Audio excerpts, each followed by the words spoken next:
कोई नारी अगर अपना सुहाग उतार कर बैठ जाए, कहीं चूड़ी बदल रही हो, कहीं मंगलसूत्र बदल रही हो, कहीं चोटी कंगा कर रही हो, शाम के समय झाड़ू लगा रही हो, दरवाजे पर बैठ गई, देहली पर बैठ गई, ईख से कंगे से अपने बाल को झाड़ रही हो, बिछुड़ी चूड़ी बदल रही हो शाम के समय पर, तो पार्वती जी कहती हैं क्योंकि काल और महाकाल, शिव पुराण कहती है जहां से महाकाल निकलकर पार्वती के साथ जाते हैं उसके पीछे काल चलता हुआ आ जाता है। हर व्यक्ति के हर पल, हर घड़ी, हर क्षण काल तो मस्तक पर है ना। जैसे मृत्यु आपको मालूम है कि निश्चित है, उसी तरह काल व्यक्ति के मस्तक पर निश्चित है।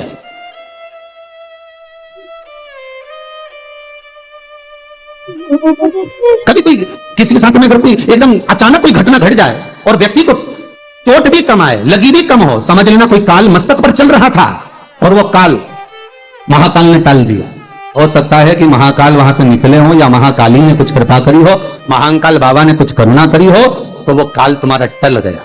थोड़े पर निकल गया, बाबा ने तुम्हारी रक्षा कर लिया, बचा लिया। विशालतम कोई काल।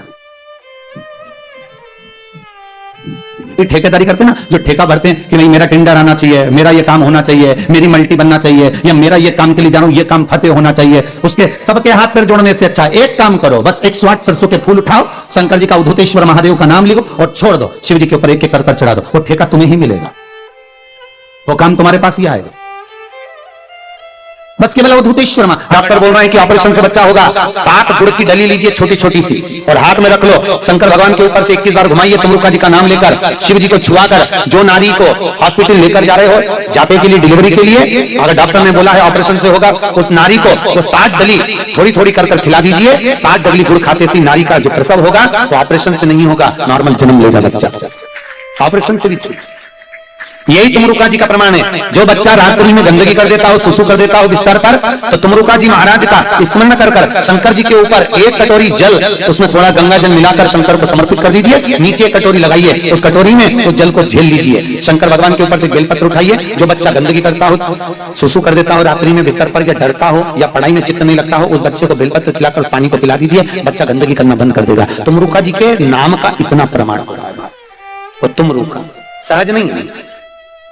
देवऋषि नारद, इसलिए आज भी दक्षिण साइड में जितने मंदिर बनेंगे भगवान शिव के, उनके दरवाजे पर एक देवऋषि नारद की मूर्ति होगी तो दूसरी तमरुका जी की मूर्ति होगी। बस तमरुका जी की मूर्ति का यह अंतर है कि देवऋषि नारद का मुख मनुष्य जैसा है और तमरुका जी का मुख घोड़े का लगा हुआ है महाराज, गले में वीणा पड़ी हुई है, करताल हाथ में है, घोड़े का मुख है, और तमरुका जी नित्य प्रति शंकर का स्मरण करते रहते हैं, शिव का स्मरण करते रहते हैं, शिव बिना महाराज। इसलिए शंकर की मूल पूजन में, शिव की आराधना में, अगर कोई शिवरात्रि के दिन मध्य रात्रि में अनुष्ठान करते हैं, शंकर का अभिषेक करवाते हैं, शिव की आराधना करते हैं, उनने पूरी जिंदगी बेलपत्र चढ़ाया, धतूरा चढ़ाया, पूरी जिंदगी जल चढ़ाया, शंकर अगर प्रसन्न नहीं हुए तो उनसे निवेदन है जिंदगी में एक बार शिवरात्रि के अभिषेक में स्वर्ण भस्म, कौन सी भस्म, जब सोना जल जाता है, सोना को जलाना बहुत कठिन काम है, बहुत कठिन, उस पर ताप अधिक देना पड़ता है, तो स्वर्ण भस्म अगर शिव को समर्पित करी जाती है अपनी कामना कर कर, और उसी भस्म को उठाकर अपने मस्तक पर तिलक लगा लिया जाए, और व्यक्ति से अगर पैसे लेना है, किसी व्यक्ति ने पैसे खा लिए नहीं दे रहा, कोई सामान डूब गया नहीं दे रहा, तिलक लगा के उससे बात कर लो, वो रुपए मात्र 3 महीने के अंदर वापिस कर देता है। स्वर्ण भस्म का इतना प्रमाण है हमारा, शिव को समर्पित। इसलिए शंकर के अभिषेक में स्वर्ण भस्म की प्रधानता कही गई। शिव का जब महाअभिषेक होता है तो उसमें स्वर्ण भस्म चढ़ाई जाती है, उसका पानी चढ़ाया जाता है। यहां तक हमारे यहां प्राण प्रतिष्ठा होती है हिंदू धर्म में किसी भी मूर्ति की, तो उसमें स्वर्ण जल से स्नान कराया जाता है।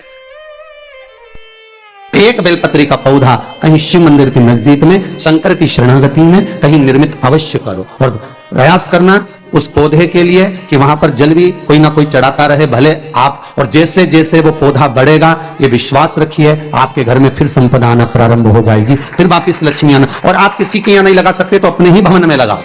और पौधा हो अपने यहां जरूर। और जो लोग नया पौधा लगाना चाहते हैं उनसे निवेदन है बन सके सेवा करो तो लगाओ, नहीं तो नया नया नियम पालना हम बिल्कुल मना करते हैं कि नए नए नियम से बिल्कुल दूर रहो। कि वो देवता हम भी बद्रीनाथ गए तो बद्रीनाथ जी के लिए, जगन्नाथ जी गए जगन्नाथ जी के लिए, रामेश्वर जी गए तो रामेश्वर जी के लिए, द्वारका गए तो द्वारका जी के लिए, इतना सारा देवी देवता इकट्ठा कर लिया और एक अगरबत्ती लेके सारा देवताओं को घुमा दिया।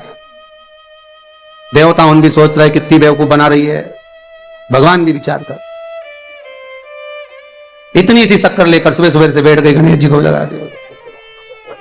और ऊपर पितरजी बैठे थे उनको भी दिखा दिया फोटो में। तुम्हारी नहीं कह रहा हूं रे, तुम पितरों से कम हो क्या? आराम से आशीर्वाद तो देने बैठे ही हो, पर एक सहज वाली बात है। तो वो इतनी सी शक्कर लेकर सबको भोग लगाया और बाद में पितरों को भी लगा दिया, देवताओं को भी लगा दिया, सबको पूछ लिया, सबका इसमें, उसमें सुख का भान नहीं है महाराज, उसमें आनंद का भान नहीं है महाराज।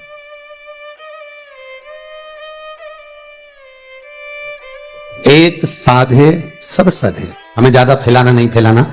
बन सके और बच्चों को भी ज्यादा ढोंग प्रपंच में नहीं डालना। बच्चे लोग नहीं तो आज मान रहे हैं आपका कहना, सुन रहे हैं और कल नहीं सुनेंगे तो फिर, इसलिए ज्यादा ढोंग प्रपंच में नहीं डालना। बच्चों से भी कहना तुम्हें ना तो ढोंग प्रपंच करना है और ना ढोंग प्रपंच में जाना है, तुम तो इतना स्मरण करो कि एक लोटा पानी भरो और शंकर जी के चढ़ा। आज भी नियम है, केतकी का फूल सारे देवताओं पे चढ़ सकता है पर शंकर पे नहीं चढ़ता। अगर केतकी का फूल शिव को चढ़ जाता है तो 1000 गौ हत्या के बराबर दोष लग जाता है। केतकी के फूल में सुगंध होती है, सारे देवताओं को प्रिय है पर शंकर को अप्रिय है, शिव को नहीं चाहिए। जैसे गणेश जी को चढ़ाई गई तुलसी से घर में रखी हुई लक्ष्मी 6 महीने में समाप्त हो जाती है, उसी तरह केतकी के पुष्प को शंकर पर समर्पित कर देने पर व्यक्ति के मस्तक पर पाप की गठरिया बंध जाती है। जैसे गणेश जी को चढ़ी हुई तुलसी, गणेश जी को कभी तुलसी नहीं चढ़ती, जैसे शंकर जी को केवल साल में एक बार तुलसी चढ़ती है बैकुंठ चतुर्दशी को, उसके अलावा शंकर जी को तुलसी नहीं चढ़ सकती। बैकुंठ चतुर्दशी के दिन वो भी रात को 12 बजे से 4 बजे के बीच में चढ़ती है, हरिहर मिलन होता है, भगवान ठाकुर जी को बेलपत्र और भगवान भोलेनाथ को तुलसी। उस तुलसी और बेलपत्र को सेहत की शीशी में रखा जाता है, जो बच्चा पढ़ने में कमजोर होता है उसको 1 महीने तक चटाया जाता है, फिर माँ बाप को कभी नहीं कहता पड़ता बच्चों से कि पढ़ने बैठ, बच्चा खुद पढ़ने में होशियार हो जाता है। उस तुलसी और बेलपत्र का इतना प्रमाण होता है। बैकुंठ चतुर्दशी की तुलसी का बड़ा प्रमाण, गणेश जी को तुलसा नहीं चढ़ती। श्री शिवाय नमस्तुभ्यं, श्री शिवाय नमस्तुभ्यं, श्री शिवाय नमस्तुभ्यं।